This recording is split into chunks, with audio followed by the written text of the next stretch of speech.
신약성경 238면에 있습니다.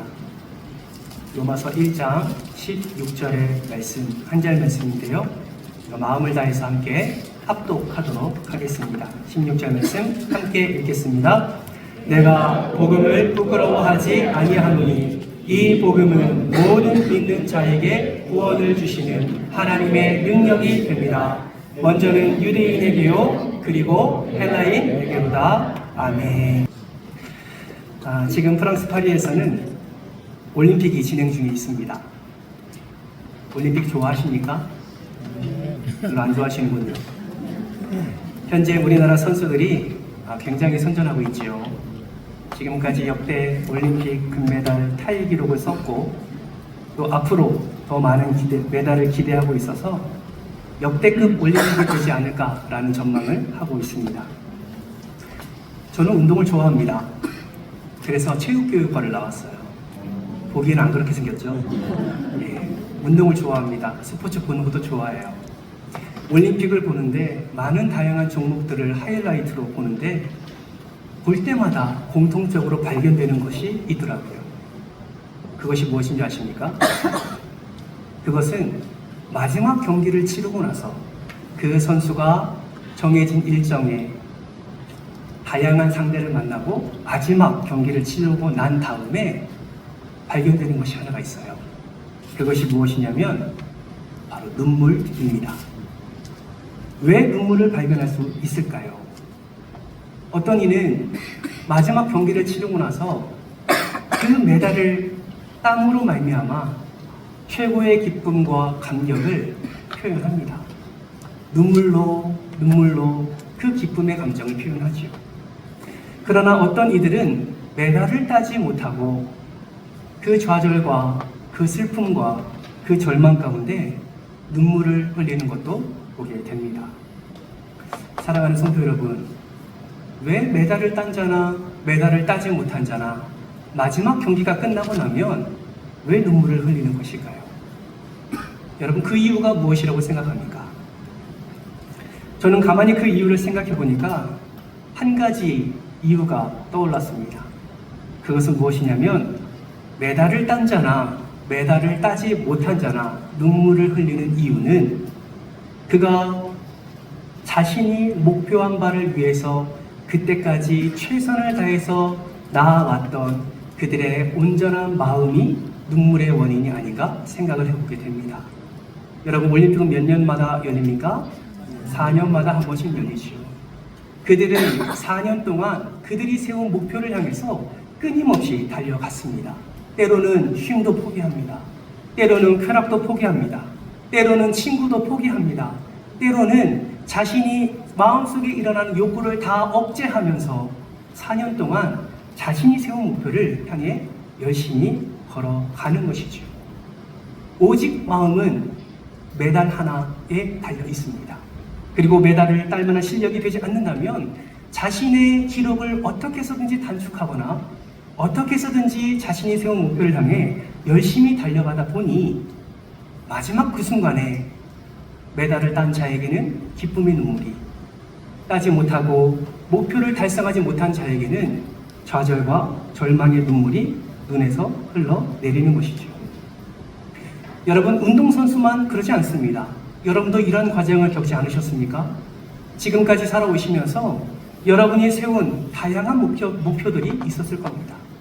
그것을 위해서 여러분 얼마나 참으셨습니까? 얼마나 아끼셨나요? 얼마나 먹을 것을 참고 잠을 참고 쉼을 참으며 그 목표한 바를 이루기 위해서 열심히 달려오셨을 겁니다. 어떤 이들은 그 목표를 성취함으로 말미암아 기쁨의 눈물을 흘린 자도 있었을 것이고, 어떤 이들은 그 꿈과 그 성공을 위해 열심히 달려갔지만 자기가 원치 않는 실패를 경험함으로 말미암아 슬픔과 좌절의 눈물이 이 마음 가운데 일어난 분들도 있을 것입니다. 사랑하는 성도 여러분, 우리는 이러한 눈물을 가지고 살아갑니다. 그러나 우리는 이러한 인생과 이러한 올림픽의 선수들의 눈물만 바라보는 것이 아니라 오늘 이 시간에 진정한 눈물, 우리가 흘려야 할 진정한 눈물에 대해서 함께 살펴보기를 원합니다. 한 인생으로서의 관점이 아니라 그리스도인의 관점으로 이러한 인생을, 우리가 목표한 바를, 그리고 열심히 달려가는 우리의 삶을 한번 점검해 보기를 원합니다. 사랑하는 성도 여러분, 하나님께서는 예수님을 통해 우리에게 구원의 은혜를 허락해 주셨습니다. 아멘이십니까? 예, 우리가 아멘으로 고백할 수 있기에 오늘 이 시간 하나님 앞에 나와 우리가 예배하는 줄 믿습니다. 그렇다면 그 믿음으로 우리가 생각해 보아야 될 것이 하나가 있습니다. 그것이 무엇이냐면 예수를 믿게 하고 구원을 얻는 이 놀라운 삶을 하나님이 허락해 주셨는데 왜 그러한 삶을 허락해 주셨냐라는 거예요. 도대체 하나님은 왜 우리를 창조하시고 우리의 삶을 통해서 어떠한 은혜를 우리에게 허락해 주시기 위하여 우리를 창조하시고 그리스도인이 되게 하셨냐라는 것입니다. 여러분, 우리는 예수를 믿고 그리스도인이라는 이름으로 살아가고 있습니다. 그렇다면 여러분은 어떠한 목적과 어떠한 목표를 향해 지금 살아가고 있습니까? 그리스도인의 삶의 목적이 무엇일까요? 우리가 너무나도 익숙한 소요리 문답 1문에 보면 그리스도인의 삶의 첫째 되는 목적을 말하고 있습니다. 사람의 첫째 되는, 제일 되는 목적이 무엇입니까? 같이 한번 읽겠습니다. 시작! 하나님을 영화롭게 하고 하나님을 영원토록 즐거워하는 것입니다. 아멘. 아멘이십니까? 이것이 우리를 창조하신 하나님의 목적입니다. 다시 말하면 저와 여러분이 그리스도인으로서 살아가야 할 분명한 목적을 하나님께서 우리에게 허락해 주셨다라는 것입니다. 그렇다면 여러분, 질문합니다. 저의 질문에 정말 진지하게 마음속으로 한번 대답해 보십시오. 사랑하는 성도 여러분, 여러분은 하나님이 창조하신 창조 목적대로 그렇게 하나님을 영화롭게 하고 하나님을 즐거워하는 삶을 살아가고 계십니까? 정말 나에게 허락해 주신 그 삶의 목적을 부여잡고 여러분이 그 목표만을 향하여 나의 모든 정욕과 나의 모든 욕심과 때로는 내가 추구하고자 하는 쾌락을 억제하며 때로는 나의 재정과 나의 시간과 에너지를 억제하면서까지 때로는 누군가가 나에게 손가락질하며 나를 욕하는, 나를 비방하는 그런 상황에서도 창조의 목적을 이뤄나가기 위해 여러분은 최선을 다하고 계십니까? 저는요, 이 말씀을 준비하면서 저의 삶의 목적에 대해서 다시 한번 생각해 보게 되었습니다. 그러면서 제 안에서 어떤 마음이 있었냐면 이것을 발견하게 하시더라고요. 복음을 향한, 하나님을 향한, 그 복음을 향한 사모한 마음이 제 안에 넘쳐나고 있음을 발견하게 되었습니다. 복음을 향한 그 하나님의 놀라운 역사를 정말 기대하는 마음이 제 안에 있더라고요. 여러분도 그러십니까? 복음을 향한 여러분의 열정이 여러분 안에 계십니까? 복음을 사모하는 마음이 여러분 안에 계십니까? 있을 줄 믿습니다. 그러나 우리는 알죠. 그렇게 살기를 소망하지만, 그렇게 살기를 위해 몸부림치고 있지만 그렇게 살지 못하고 있음을 우리는 고백할 수밖에 없습니다. 여러분, 도대체 왜 그럴까요? 우리는 믿음이 있는데, 우리는 예수를 믿는데, 우리는 구원받은 자인데, 우리는 천국 백성인데 왜 우리는 창조의 목적에 따라 그 복음을 붙잡고 하나님을 기뻐하며 하나님을 즐거워하는 삶을 살지 못하는 것일까요? 그 이유를 여러 가지로 찾아볼 수 있지만 단 한 가지 이유를 발견할 수가 있습니다. 우리가 그렇게 살아가지 못하는 이유는요, 우리가 복음에 대한 태도가 온전하지 못하기 때문에 그렇습니다. 다시 말하면 하나님이 우리를 사랑하는 것만큼, 예수님이 우리를 사랑하는 것만큼 우리는 전심으로 하나님을 사랑하지 않고 예수 그리스도를 사랑하지 않는다라는 것입니다. 여러분, 하나님이 우리를 어떻게 사랑해 주셨습니까? 전심으로 사랑해 주셨습니다. 아멘이십니까? 어떻게 할 수 있어요? 그 아들을 우리를 위해 이 땅에 보내주셨잖아요. 예수 그리스도가 우리를 어떻게 사랑하셨습니까? 전심을 다해 사랑하셨습니다. 어떻게 할 수 있습니까? 자신의 생명을 우리에게 내어주셨기 때문입니다. 여러분, 이것은 이론이 아닙니다. 실제입니다. 그러나 우리가 이거를 실제로 받지 아니하고 이론으로 받는 이유가 무엇입니까? 복음에 대해 우리가 전심으로 온전한 마음으로 복음을 붙잡지 않기 때문에 그렇습니다. 여러분에게 질문합니다. 여러분은 얼마나 하나님을 사랑하십니까? 하나님이 나를 향한 그 사랑이 100점이라면 여러분은 하나님을 향하여 몇 점짜리 사랑을 하고 계십니까? 여러분 예수님을 얼마나 사랑하시나요? 성경은 우리에게 이렇게 말씀합니다. 잠언 4장 8절에서 9절 말씀에 이렇게 말씀하네요. 그를 높이라. 그리하면 그가 너를 높이 들리라. 만일 그를 품으면 그가 너를 영화롭게 하리라. 9절 말씀 같이 읽습니다. 그가 아름다운 관을 내 머리에 두겠고 영화로운 면류관을 내게 주리라 하셨느니라. 아멘. 여러분 여기서 말하는 그는 지혜를 의미합니다. 성경에서 말하는 지혜는 곧 예수 그리스도를 의미하지요. 다시 말하면 우리가 주님을 높여드리면 주님은 우리를 높여주시고 우리가 전심으로 주님을 찾고 찾으면 주님은 우리에게 영화롭게 해주시겠다고 약속하는 말씀입니다. 여러분 이 말씀을 믿으십니까? 하나님 말씀입니다. 그런데 우리는 이 하나님의 말씀에 어떻게 반응하고 있습니까? 온 마음을 다하지 않습니다. 목적을 이루기 위해 온 힘을 다하지 않습니다. 복음을 전심으로 대하지 않고 있는 것입니다. 여러분 복음에 대해서 우리가 전심으로 대하지 않고 보니 어떠한 삶의 열매를 맺게 됩니까?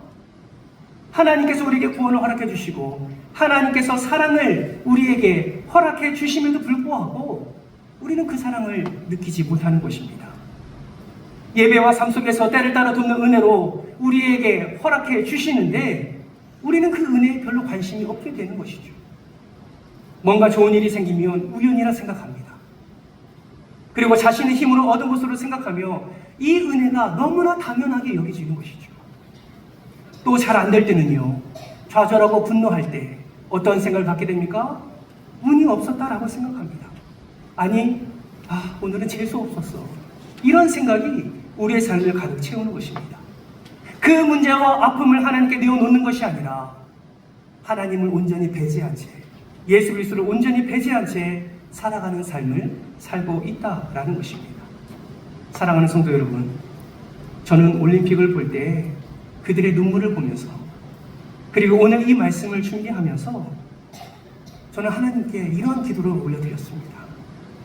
주님, 저와 우리 교회 온 성도가 복음을 전심으로 반응하여 오직 복음을 향해 다른 박질함으로 삶 속에서 허락하시는 놀라운 은혜의 감격과 기쁨을 표출하게 하여 주옵소서. 그 복음의 능력에 너무 감사해서 감사의 눈물을 흘리는 자들이 되게 하여 주옵소서. 사랑하는 성도 여러분, 정말 예수 그리스도의 그 사랑을 교회에서뿐만 아니라 우리가 살아가는 삶의 현장 가운데서 경험하고 싶지 않으십니까? 우리가 복음을 외치는데 그 정말 복음의 능력을 우리의 삶 속에서 누리고 싶지 않으십니까? 여러분, 저는 경험하고 싶습니다.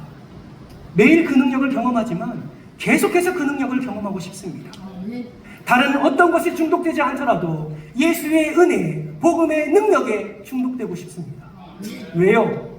그 능력은, 그 은혜는 세상이 줄 수 없는 은혜요, 세상에서 맛볼 수 없는 능력이기 때문에 그렇습니다. 사랑하는 성도 여러분, 이 복음의 능력이 여러분의 삶 가운데 풍성히 일어나기를 주님의 이름으로 축복합니다. 그럼 어떻게 하면 이 은혜를 누릴 수 있을까요? 여러분, 여러분의 태도를 점검해 보십시오. 복음에 대한, 예수 그리스도에 대한, 삶 속에서의 나를 인도하시는 그 주님에 대한 여러분의 태도를 점검하십시오. 주님을 향한 여러분의 삶의 자세와 태도가 전심의 마음으로 나아가고 있는지, 온전한 마음으로 주님 앞에 서고 있는지, 임마누엘 되신 예수 그리스도와 함께 그 전심으로 함께 동행하고 있는지를 한번 점검해 보시기를 바랍니다. 여러분, 복음의 전심으로 대하면 어떠한 은혜가 임하는 줄 아십니까? 잠언 8장 17절 말씀은 이렇게 말씀합니다. 우리 같이 한번 읽겠습니다. 나를 사랑하는 자들이 나의 사랑을 입으며 나를 간절히 찾는 자가 나를 만날 것이니라. 아멘. 여러분, 그거 아세요? 언제 어디서든지 하나님을 전심으로 사랑하는 자는 무엇을 하든지 하나님의 전심의 사랑을 입게 되는 것입니다. 언제 어디서든지 하나님을 전심으로 찾는 자는 하나님이 약속하셨어요. 내가 너희를 만나주겠다고요. 여러분, 똑같이 예배를 드리고 똑같이 신앙생활을 한다 해도 하나님을 찾는 자만이 하나님을 만나게 되는 것입니다. 여러분, 그분 만나고 싶지 않습니까? 오늘 찬양대가 찬양한 것처럼 평안을 주시는 그분, 나의 문제와 나의 아픔과 나의 상처와 나의 어려움 가운데 그럼에도 불구하고 평안을 주시는 하나님의 놀라운 그 복음의 능력, 여러분 맛보고 싶지 않으십니까? 저는 압니다. 안타깝게도요, 이 자리에 100여 명의 성도들이 함께 예배를 드리지만 이 자리에서도 복음에 대해서 어떻게 반응하는지에 따라 하나님이 만나주신다는 것을 저는 압니다. 어떤 분들은 정말 마음을 다해서 이 말씀을 사람의 말로 듣는 것이 아니라 하나님의 음성으로 듣기 위하여 마음을 다하고 뜻을 다하고 힘을 다하여 이 말씀을 듣는 이가 있는가 하면 죄송합니다. 어떤 이들은 함께 같은 공간에서 같은 말씀을 들어도 하나님의 복음 앞에 전혀 무감각하게 관심과 무심으로 대하는 이들도 있을 겁니다. 여러분, 그러면 안 됩니다. 그러지 않았으면 좋겠습니다. 예배드리는 이 순간뿐만 아니라 여러분의 삶 속에서 그 예수 그리스도를 향한 전심의 마음으로 살아가게 될 때에 우리는 하나님의 사랑을 입게 되고 우리는 하나님의 놀라운 만남의 축복이 우리의 삶 가운데 임하게 되어지는 것입니다. 한번 믿어볼까? 한번 만나볼까? 한번 들어볼까? 한번 따져볼까? 여러분, 이런 마음으로는 하나님의 놀라운 능력을 경험할 수가 없는 것이죠. 이런 마음을 가진 자에게 하나님이 전심으로 그를 사랑하지 않는다라는 것입니다. 여러분, 기억하십시오. 내가 사랑하는 사람이 나를 전심으로 사랑하기를 바라는 것처럼 우리 하나님도 저와 여러분이 전심으로 예배하고 전심으로 하나님을 찾기를 바라고 계십니다. 우리에게 반쪽짜리 마음이 아니라 전심을 요구하고 계세요. 그렇기 때문에 우리는 정말 복음이 나의 살 길임을 믿는다면 오직 예수 그리스도만이 나를 구원해 주시고 승리를 허락해 주시는 분이심을 우리가 확신한다면 우리는 전심을 다해 필사의 각오로 복음을 붙잡고 살아가야 될 줄 믿습니다. 그럼 어떻게 하면 우리는 전심으로 이 복음을 붙잡고 온 마음으로 이 복음을 살아낼 수 있을까요? 첫째는 복음을 복음답게 취급해야 합니다. 따라서 볼까요? 복음을 복음답게 취해야 합니다. 무슨 말일까요, 여러분? 여러분, 복음의 가치를 인정하십니까? 예수 그리스도의 가치를 인정하십니까? 예수 그리스도의 가치가 어떤 가치인가요? 이 세상에서 그 가치를 비교할 것이 있습니까? 아니요, 전혀 없습니다. 예수 그리스도는 이 세상의 그 어떤 가치보다 비교할 수 없는 최고의 가치입니다. 복음이 그러한 가치다라는 것이죠. 그렇다면 여러분은 복음을 어떻게 취급하고 계십니까? 마치 먹다 남은 음식물 쓰레기를 취급하듯 그렇게 예수 그리스도를 그 복음을 취급하고 있지는 않으십니까? 여러분, 복음 안에 생명을 얻고자 한다면 우리도 그 생명을 걸고 복음 앞으로 나아가야 되지 않겠습니까?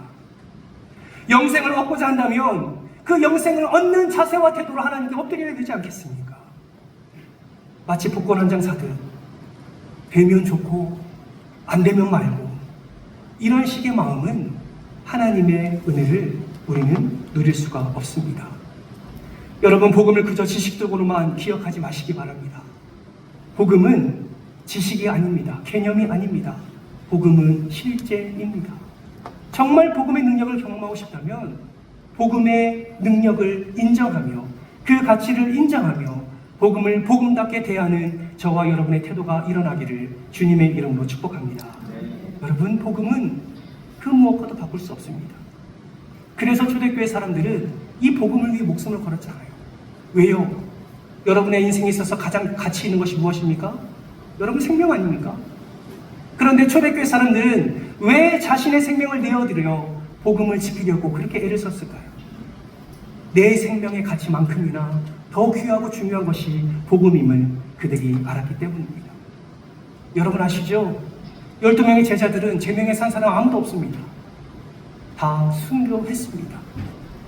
지금도 우리 주변에는 복음 때문에 목숨을 내어놓는 자들이 있습니다. 우리는 너무나 편하게 신앙생활하고 있지만 지금도 북한 땅에는 오직 그 복음을 듣기 위해 목숨을 걸고 라디오를 켭니다. 그거 아십니까?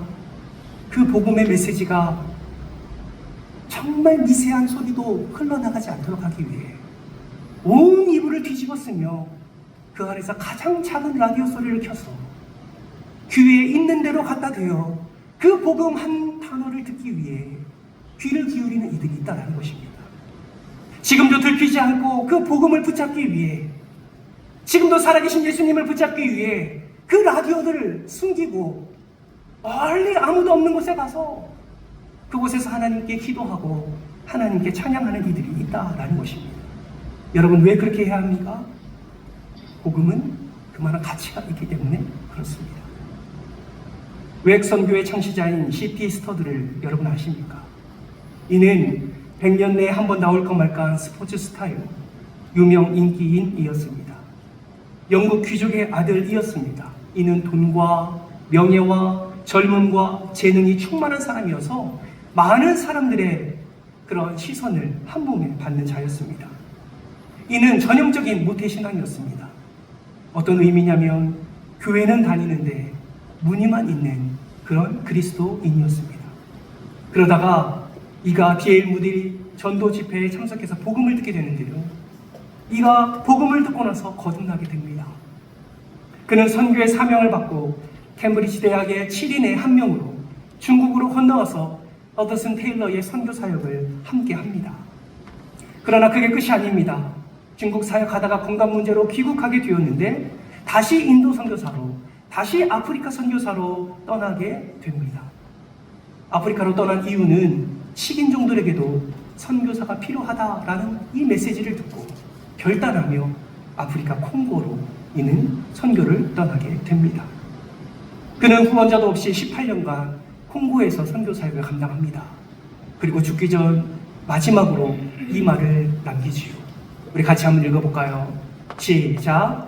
예수 그리스도께서 하나님이시며 그분이 나를 위해 죽으셨다. 그분을 위한 나의 어떤 희생도 결코 그다 할 수 없다. 사랑하는 성도 여러분, 복음을 복음답게 여긴 자는 자신의 마지막 때에 모든 목적과 목표를 달성하고 자신의 마지막 때에 기쁨의 눈물을 흘리며 이렇게 고백하는 것입니다. 예수 그리스도의 그 희생과 나의 생명은 비교할 수 없음을 고백하는 것이죠. 사랑하는 성도 여러분, 복음이 하나님의 아들 생명을 내어주시고 그 생명으로 말미암아 우리가 구원을 얻은 것임을 확신한다면 여러분, 우리는 복음을 가치 없는 것으로 여겨서는 안 됩니다. 여러분, 복음의 가치를 인정하시고 우리의 삶 속에서 우리 인생 가운데 가장 좋은 것으로 그 복음을 대하는 저와 여러분 되시기를 주님의 이름으로 축복합니다. 두 번째는 조각난 복음이 아니라 총체적인 복음을 드러내야 합니다. 여러분, 우리가 복음이 우리의 삶의 능력이 되지 못하는 이유가 무엇입니까? 그동안 우리는 복음을 조각난 복음으로 대해왔기 때문에 그렇습니다. 사실 같이 앉아있는 우리 여러분 중에 어떤 분은 이런 생각할 수도 있습니다. 복음, 지겨워. 예수 그리스도 나 알고 있는데, 나 신앙생활 이제 수십 년 해서 이제 복음이라면 귀에 딱지가 앉을 정도로 너무나 많이 들었는데, 여러분 혹시 이런 생각 갖고 계시지 않습니까? 그런데 그거 아세요? 우리는 연약하여서 우리가 필요한 복음만 듣고 있다는 사실을 알고 계십니까? 때로는 치유를 위한 복음, 위로를 위한 복음, 성공을 위한 복음, 능력을 경험하기 위한 복음, 이 조각난 복음들만 우리는 취하고 있다는 사실을 여러분 알고 계십니까? 성경 구절을 자기가 좋아하는 것들만 제멋대로 골라서 이것이 하나님의 말씀이라고 붙잡으며 살아가는 것이 바로 우리의 삶인 것입니다. 그러니 어떤 일이 일어납니까? 때로는 복음을 살아내기도 합니다. 그러나 상황과 사건이 바뀌고 어떤 사람에 의해서, 어떤 사건에 의해서 우리의 마음이 뒤틀리고 우리의 감정이 뒤틀리면 그 자리에서는 복음이 나타나지 않습니다. 그 자리에서는 나의 욕심과 나의 이성과 나의 정욕이 드러나게 되는 것이죠. 여러분, 조각난 복음을 취한 자의 삶의 모습이 바로 이러합니다.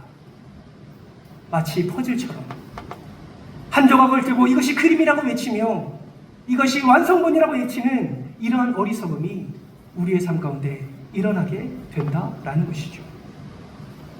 완전한 복음을 취했던 사도 바울은 이러한 우리에게 이러한 확신의 말씀을 선포하는 것을 보게 됩니다. 오늘 본문 말씀 우리 다시 한번 다 같이 한 목소리로 읽겠습니다. 16절 말씀 같이 읽습니다. 내가 복음을 부끄러워하지 아니하노니 이 복음은 모든 믿는 자에게 구원을 주시는 하나님의 능력이 됨이라. 먼저는 유대인에게요 그리고 헬라인에게로다. 아멘. 여러분, 사도 바울은 강하게 말합니다. 나는 복음을 부끄러워하지 않습니다. 나는 복음을 부끄러워하지 않습니다. 여러분, 그 이유가 무엇입니까? 사도 바울은 복음을 전심으로 되었기 때문입니다. 사도 바울은 조각난 복음이 아니라 총체적인 복음, 완전한 복음을 사도 바울은 깨달았기 때문입니다. 그래서 어디를 가든지 유대인에게든지 헬라인에게든지 자신이 가지고 있는 모든 총체적인 지식을 가지고 그 가치 있는 복음을, 그 완벽한 복음을 그들에게 증거했던 것입니다. 뭐라고 증거한지 아십니까? 고린도전서 1장 18절 말씀을 보세요. 십자가의 도가 멸망하는 자들에게는 미련한 것이요 구원을 얻는 우리에게는 하나님의 능력이라. 고린도전서 1장 22절에서 24절 말씀도 보세요. 유대인은 표적을 구하고 헬라인은 지혜를 찾으나 우리는 십자가에 못 박힌 그리스도를 전하니 유대인에게는 거리끼는 것이요 이방인에게는 미련한 것이로되. 24절 함께 읽겠습니다. 오직 부르심을 받은 자들에게는 유대인이나 헬라인이나 그리스도는 하나님의 능력이요 하나님의 지혜이니라. 아멘. 여러분, 완벽한 복음을 취한 자의 누리는 은혜가 무엇인지 아십니까? 삶 속에서 완벽한 하나님의 능력, 그 하나님의 지혜를 누리게 되는 것입니다. 그렇게 삶 속에서 그 은혜를 누리게 되는 것이죠. 사도 바울은 뿐만 아니라 고린도전서 2장 1절과 2절 말씀에서 이렇게 말씀합니다. 형제들아, 내가 너희에게 나아가 하나님의 증거를 전할 때에 말과 지혜의 아름다운 것으로 하지 아니하였나니 내가 너희 중에서 예수 그리스도와 그가 십자가에 못 박히신 것 외에는 아무것도 알지 아니하기로 작정하였습니다. 아멘. 무슨 말입니까? 말로만 전하는 것이 아니라 사도 바울의 삶을 통해서 그 완전한 복음을 증거했다라는 것입니다. 사랑하는 성도 여러분, 하나님의 복음은 완전합니다. 오직 예수, 오직 복음, 그 예수 그리스도는 완전한 복음이십니다. 여러분, 이것을 인정하신다면, 여러분 이것을 인정하신다면 우리의 믿음도 완전함으로 하나님께 드려져야 하는 것입니다. 사랑하는 성도 여러분, 여러분은 지금 무엇을 전심으로 행하고 계십니까? 여러분의 지금 우선순위가 무엇입니까? 혹여나 여러분의 우선순위가 지금 예수 그리스도가 아니라면, 혹여나 여러분의 지금 삶의 우선순위가 여러분의 그 쾌락을, 여러분의 그 정욕을 만족하게 하는 그 어떤 것이라면, 여러분 오늘 말씀을 마음에 새기시며 다시 한번 여러분의 우선순위를 예수 그리스도로 바꾸지 않으시겠습니까? 여러분의 삶의 초점을 지금 어디에 두고 계십니까? 여러분은 무엇을 위해서 대가 지불을 하고 계신가요? 여러분, 오직 예수 그리스도를 향하여 우리의 초점을 맞추고 오직 복음을 위하여 우리가 대가를 지불할 때에 전심으로 나아가는 우리의 삶의 자리마다 예수의 흔적이 드러날 뿐만 아니라 그 흔적마다 하나님의 놀라운 복음의 능력이, 그 놀라운 은혜가 넘쳐나게 될 줄 믿습니다. 사랑하는 성도 여러분, 이 은혜가 여러분의 삶 가운데 충만히 임하기를 주님의 이름으로 축복합니다. 그러려면 복음에 대한 여러분의 태도는 전심이어야 합니다. 말씀을 정리합니다. 사랑하는 성도 여러분, 우리는 하나님을 향하여 전심의 마음을 우리는 나타내어야 합니다. 왜냐하면 하나님이 그렇게 우리를 전심을 다해 사랑해 주셨기 때문입니다. 이 마음이 이사야 43장 3절에서 7절 말씀에 기록되어 있습니다. 길지만 함께 한 목소리로 읽으려고 합니다. 이 말씀을 읽고 우리 기도의 자리로 나아가려 하는데요. 이것이 나에게 주신 하나님의 말씀임을, 하나님의 전심의 사랑임을 생각하면서 우리 3절부터 같이 한번 합독하도록 하겠습니다. 다 같이 읽겠습니다. 대저 나는 여호와 내 하나님이요 이스라엘의 거룩한 이요 내 구원자이니라. 내가 애굽을 너의 속량물로 구소와 스바를 너를 대신하여 주었노라.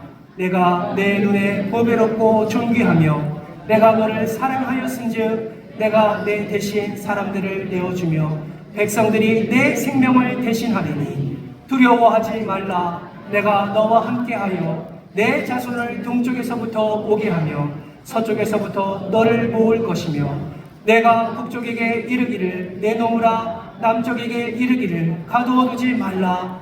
내 아들들을 먼 곳에서 이끌며 내 딸들을 땅끝에서 오게 하며 내 이름으로 불려지는 모든 자 곧 내가 내 영광을 위하여 창조한 자를 오게 하라.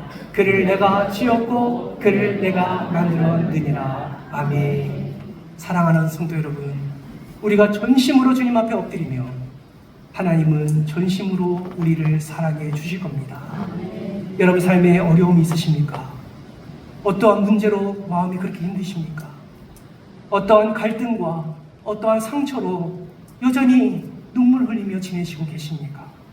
사랑하는 성도 여러분, 복음 앞에 전심으로 나아가시기를 주님의 이름으로 축복합니다. 그럴 때 주님이 여러분의 눈물을 닦아 주십니다. 여러분의 상처를 싸매어 주십니다. 풀리지 않는 문제를 풀어 주십니다. 왜요? 하나님은 우리를 전심으로 사랑하시기 때문입니다. 여러분, 누가 이 완벽한 복음의 능력을 경험하시겠습니까? 누가 오늘 이 시간 이 완전한 복음 앞에 전심으로 하나님께 엎드리시겠습니까?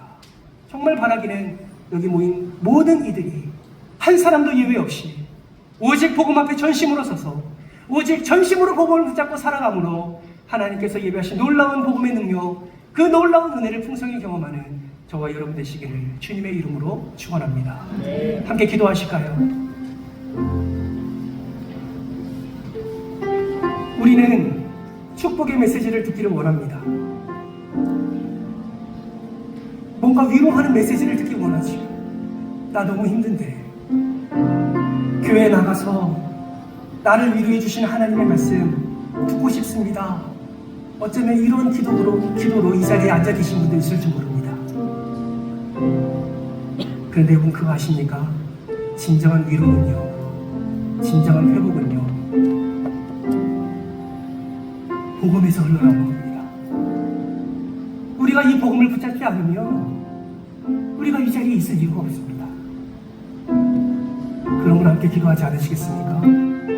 복음을 대하는 나의 자세와 태도가 전심이 될 수 있도록 은혜를 도와여 주옵소서. 무늬만 그리스도인이 아니라 정말 마음을 다하여 삶을 내어드리는 그 완전한 복음, 그 완벽한 복음에 내가 반응하며 전심을 다하여 그 복음을 붙잡는 신앙생활 될 수 있도록 하나님 은혜를 도와여 주옵소서. 여전히 어떤 사건과 어떤 사람 때문에 마음 힘들지 않으십니까? 여러분 완전한 복음을 붙잡으십시오. 그 복음이 여러분의 삶을 완전케 하실 줄 믿습니다. 이 시간에 기도하실 때에 오늘 말씀을 기억하면서 이런 기도 제목으로 함께 기도하며 나갑니다. 주의 영광의 초통성으로 기도합니다. 하나님 감사합니다. 간절히 기도드린 이 기도가 우리 인생의 고백이 되게 하시고 삶의 고백이 되게 하여 주옵소서. 복음을 대하는 전심의 마음으로 주 앞에 나아가는 우리 모두가 될 수 있도록 주님 축복하여 주시옵소서. 주여 역사하여 주시고 인도하여 주시옵소서. 감사를 드리며 살아계신 예수님의 이름으로 기도드리옵나이다.